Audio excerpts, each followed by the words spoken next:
89대 80이 나왔다고 하더라고요. 예. 그러니까 추미애 의원이 받은 표는 대다수가 이번에 새로 단성된 초선들의 표다. 이렇게 보시면 될 것 같고요. 재선 3선들 이상은 거의 다 우원식 의원을 찍지 않았나. 뭐 이런 이제 해석이 이루어지는 것 같아요. 자, 그래서 지금 민주당 개판이다. 그리고 지금 민주당 망했다. 그리고 과반이 뭐야 희망이 없다. IOK님 이렇게 주셨고요. 초선이 이제 71명인데 80표 나왔다고 하니까 이제 초선은 대부분 이분 그 추미애 장관을 찍었겠지만 다른 사람들은 결국 우원식 의원 쪽으로 어떤 이유에서든 가버렸다. 그래서 이것을 단순히 우리가 투표 결과가 이렇게 나왔으니까 해석으로 끝날 것이냐 아니면 민주당이 본질적으로 갖고 있는 그 악습, 구태, 기득권 구조가 그대로 발현이 되어서 22대 국회 출발하자마자 엉망진창으로 지금 진행이 되고 있다. 아니 그게 중요한 게요. 국회의장과 원내대표가 이제 원구성에 합의를 해야 되잖아요.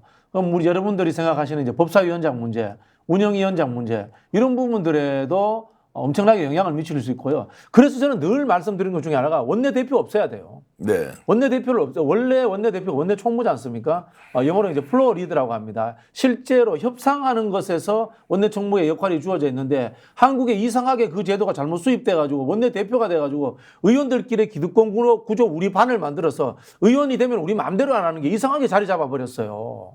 이게 원래 없던 제도예요. 전 세계에 없는 제도예요.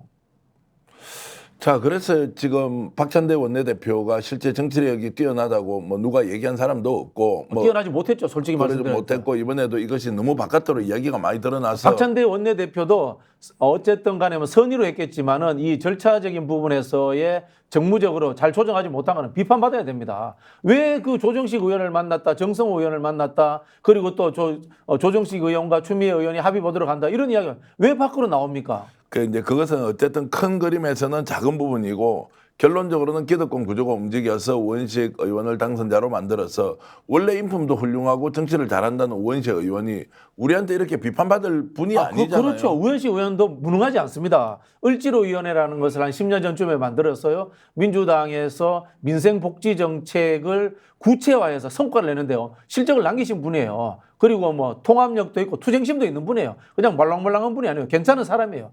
다만 앞에서 우리가 서두에 말씀드린 것처럼 지금은 민심, 당원의 마음, 지지자의 마음과 일치하는 국회의장이 필요했는데 그게 붕괴됐다라는 것이 시스템적으로 개파적으로 문제라는 겁니다. 그러니까 그 개파 정치에 대해서 어떻게 지금 이제 우리가 당원으로서 또는 국민으로서 이 문제를 다루어 갈 것이냐. 앞으로 이재명 당대표가 당을 끌고 갈 때도 결정적인 걸림돌이 될 거 아닙니까? 그래서 저는 이제 제도적으로 한 두 가지 정도를 제안하고 싶은데요.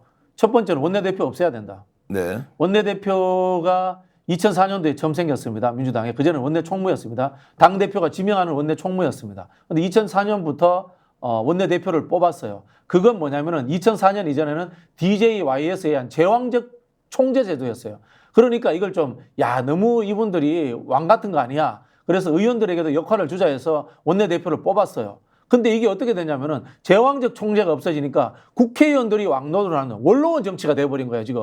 당원들은 배제시키고. 오히려 그 이전에 YS DJ는 국회의원들하고는 정치하는 것은 좀 서툴렀지만은 국민들과 직접 현장에서 정치하는 것은 훨씬 잘하셨어요. 팬덤도 있었고. 그리고 국민들의 영웅이었지 않습니까? 근데 지금은 그런 것이 아니에요. 이름도 몰라요. 성도 모르는 의원들만의 특권 기득권 정치가 되어 있는 거예요. 그래서 제가 주장하는 것이 원내대표를 빨리 최고위원 뒷순위로 밀어야 된다. 네. 이게 저희들이 이런 운동을 한 적이 있습니다. 그래서 2010년 전후를 해가지고 원내대표를 서열 6위로 바꿔버렸어요. 근데 그게 2017년도에 민주당이 여당된 상황에서 갑자기 슬그머니 해가지고 원내대표가 다시 넘버 2가 돼버렸더라고요. 이게 원내 정치가 발전하는 순간마다 늘 의원 기득권 정당이 되고 국민들과 괴리가 된 정치를 하게 됩니다. 의원 기득권뿐만이 아니라 586 기득권에 호남 기득권에 말 그대로 민주당이 혁신으로 못 나가는 데는 켜켜이 쌓여 있는 내부의 그런 반혁신적 요소가 이번에 그대로 드러나고 어쨌든 국회의장을 그래서 이제 제가 의원 기득권을 이야기되는 게 이겁니다. 원로원이라고 비판했잖아요. 원로원은 뭡니까? 나이 든 사람들이 있는 데란 말입니다. 나이 든 사람들은 오랫동안 관계를 했기 때문에 네트워크 관계, 때로는 딜하고 주고받고 이런 걸 잘한다는 뜻이에요. 마찬가지입니다. 금방 586 20년 동안 했잖아요. 20년 동안 실무 라인에서 586이 틀어잡고 있었어요. 586 일을 잘했던 건 사실입니다. 그러다 보니까 예를 들자면 과거에 이제 손학규계, 정동영계, 친노계 이런 게 들어보셨죠. 손학규계에 협상하러 나오는 사람도 586이 나와. 정동영계에 협상하러 나오는 사람들도 586이 나와. 이해창계에 협상하러 나오는 사람들도 586이 나와. 그러니까 이 586들이 각종 계파에 허브가 돼가지고 20년 기득권을 해먹었던 거예요. 근데 이게 지금 그대로 연결되어 있고 이 사람들이 나이가 60이 되고 이러니까 국민들 당원들과 완벽하게 이제 괴리되는 상황이 만들어지는 겁니다. 우리도 60 가까이 가고 있는데 그 사람들하고 완전 다른 길로 살았는데 그들은 왜 그런 방식으로 추잡한 모습으로 과거의 학생운동을 팔아먹고 있고 총학생회장 못 해봤잖아요. 총학생회장 하면 그러면 다 기득권 팔아먹는 사람이 돼버리다. 아니 그걸 가지고 정치를 미천으로 삼았던 거고 그때 있었던 이 학번 체계 또는 뭐 전대협 동우회 체계 이런 것들이 굉장히 깊게 작동하고 있는 거죠. 제가 다시 한 번 더 시청자 여러분께 강조드리는 것은 민주당이 이 586 기득권 구조를 깨지 못하면 정말로 민주당이 미래 없다. 제가 우리 사회에서 굉장히 활동력 있는 시민운동가 한 사람한테 이런 얘기했죠. 총선 전에 당신이 할 수 있는 일은 민주당 586 구조를 깨라. 그리고 호남 기득권을 어쨌든 깨야 된다. 영남에서 제대로 된 정치인 양성하는 구조로 가서 민주당이 전국 정당으로 가지 않으면 미래 없다. 유능한 진보 정당이 좋은 나라 만든다는 거 보여주려면 우리가 스스로 기득권부터 다 깨야 한다. 전적으로 동의하고 이분도 운동에 나섰지만 그 높은 벽을 뚫지는 못하더라고요. 어렵죠. 그래서 제가 이번에 봤을 때 전술적으로 박찬대 원내대표가 잘못 움직인 측면이 있습니다. 이건 비판 받아야 됩니다. 저 개인적으로도 뭐 친분 관계가 있는 분입니다만은 조정식 의원 문제가 심각한 문제인데요. 조정석 의원이 어쨌든 메이저 계보 소속입니다.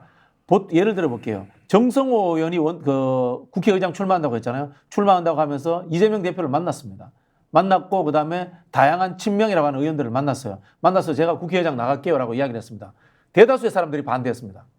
근데 그 정성호 의원이 그냥 출마를 했습니다. 왜? 정성호 의원은 세력이 없어요. 세력이 없어요. 정성호 의원은 20년 동안 비주류만 했기 때문에 친분 관계 있는 의원이 없어요.